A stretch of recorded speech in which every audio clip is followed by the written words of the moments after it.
Bom, agora é a vez de uma servidora também pública da Secretaria do Estado de Saúde, mestra em Ciências da Saúde pela Universidade de Brasília, especialista em audiologia clínica, é coordenadora técnica da terapia fonoaudiológica do Centro de Reabilitação da Audição, do Equilíbrio e da Fala CRAEF, fonoaudióloga do Instituto Brasiliense de Otorrino, com ênfase em programação de próteses auditivas.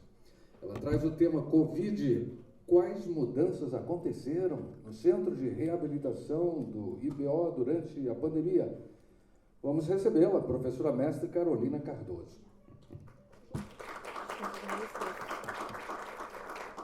Bom dia. Opa, calma. Aí. Tirei pra tomar.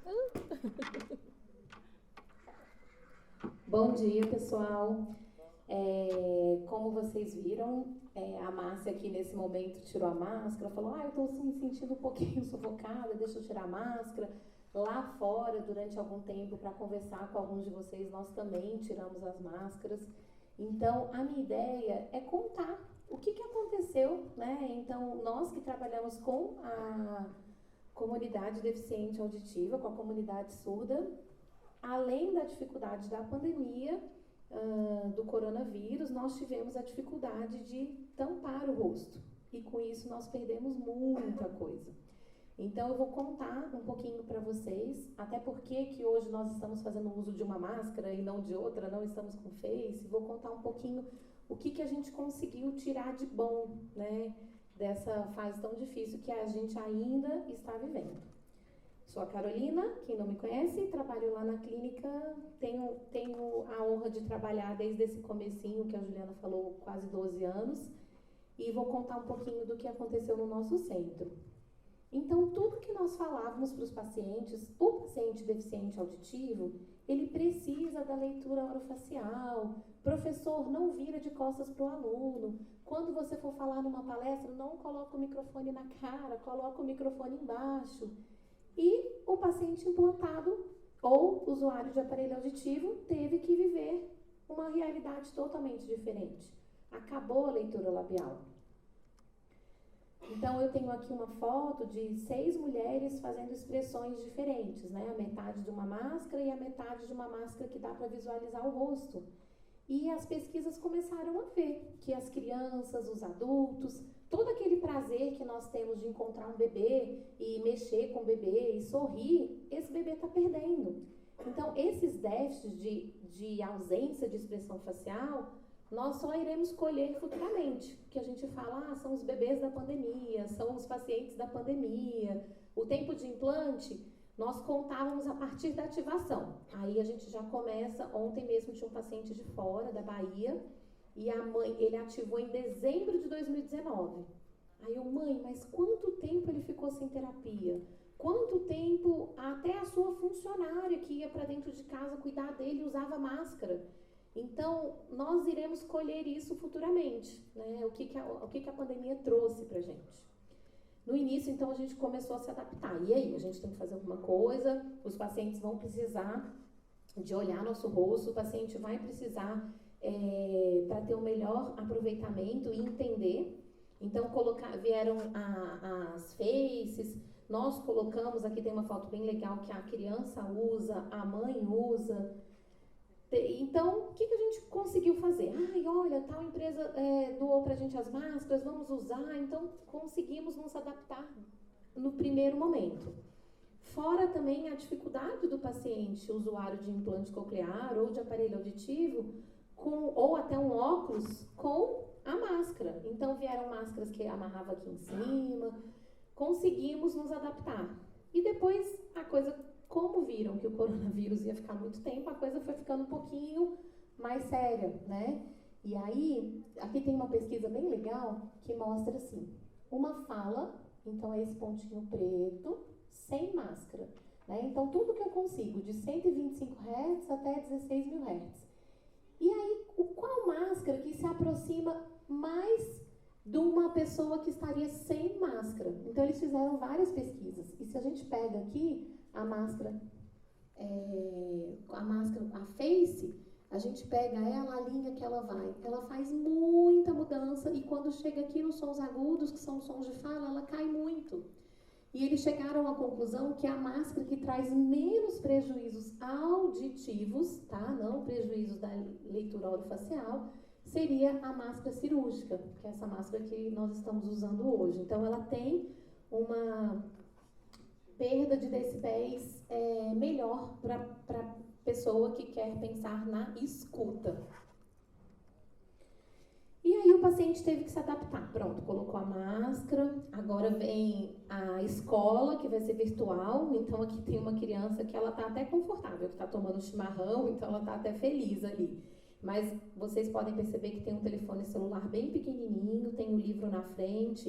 Então ela tinha que escolher, eu vou olhar o rosto do professor, eu vou olhar o que o professor está passando. Existe a possibilidade de olhar o rosto do professor, porque alguns não tinham a possibilidade, né? O professor só colocava o slide. E aí começaram as pesquisas, né? Então, essa pessoa que publicou um artigo, ele coloca que o ambiente virtual produz no deficiente auditivo sentimentos de incapacidade, de insegurança, de distanciamento dos demais, o que dificulta muito o seu aprendizado, né? Então, aqui tem vários pacientes, com certeza vocês escutaram. Então, eu não vivo só a pandemia. Vocês relataram isso para as outras pessoas. Eu não vivo só a pandemia. Eu vivo a pandemia e uma ausência de comunicação total, porque o meu rosto está tampado. E aí começamos a vencer as barreiras. Eu preciso então da escola ter um interlocutor presente, eu preciso ter legendas, né? Então, um dos recursos que nós estamos utilizando aqui hoje, então enquanto estamos falando, tem a legenda. Quais são as tecnologias assistivas que tem? Eu vou usar, então, para conectar o computador, vou usar um FM durante no computador para ver o que eu consigo minimizar. Tivemos a experiência do teleatendimento. Lá na clínica, qual foi o resultado? A maioria dos pacientes que iniciaram a terapia ou aderiram durante a pandemia foram os pré-escolares e adolescentes, ou seja, aqueles que não tinham fatores de risco. E os adultos e os idosos obtiveram a maior porcentagem de evasão do tratamento. Tivemos desfechos bons e ruins. Então, para a família, foi muito legal poder vivenciar de perto o aprendizado dos filhos. Mas, em contrapartida, a família estava sobrecarregada. Às vezes, a secretária eles tinham liberado, ela tinha que cuidar da casa, da escola, da terapia. E com isso lidamos com famílias que estavam desmotivadas e crianças que tiveram exposições de tecnologia de uma forma precoce. As limitações, então, foram várias, né, que impossibilitaram esse teleatendimento. Indisponibilidade de tempo, dificuldade com atraso da conexão, qualidade do áudio, ruído de fundo, ausência de um facilitador e lidar com muitos pacientes que estavam depressivos. E começamos a ter questionamentos diferentes. Então, e aí? Mas então eu coloco a máscara e o paciente perde muita intensidade. Como que está, então, esse desempenho dele à distância? Opa, quando passar a pandemia, vamos embora trabalhar à distância. Ou então, agora que os pacientes estão presencialmente, vamos fazer isso também. Só o dispositivo auditivo é suficiente? Tem muitos não, né? Porque os pacientes estão voltando para a clínica. Mas tem os pacientes que já falam, nossa, eu usava o aparelho auditivo e estava satisfeito. Quando eu vi a pandemia, eu preciso de algo a mais além do aparelho auditivo. Então, ele tem que fazer um outro implante, tem que fazer sequencial. O que eu vou precisar aprimorar nessas habilidades? E aí a gente teve um foco diferente na terapia. Quanto à programação do dispositivo, nós tivemos uma diminuição muito grande do tempo de uso. Então, os poucos pacientes que foram programar, quando a gente colocava o datalog, a gente olhava, opa, por que diminuiu? Em casa é muito barulho, eu tenho que concentrar no computador e fico a criança gritando, fica o gato miando, diminuição do tempo de uso. E com isso, uma queda no desempenho auditivo. Para a equipe, porém, vamos ver o lado bom. A gente teve muito aprendizado. Estudo, inovações, acesso livre a cursos que eram internacionais. Então, você falava, nossa, tem um curso que acontece na Espanha todo ano, eu não consigo ir. Opa, agora esse ano ele vai ser online. Então, para a equipe, a gente cresceu bastante. Conseguimos, na parte fonoaudiológica, fazer um curso de aprimoramento, contando com fonoaudiólogos de todo o Brasil.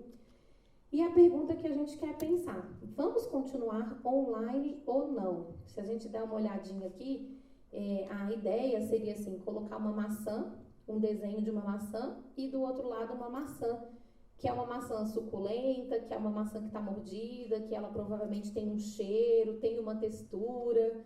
Então, com o online a gente consegue isso? Não, né?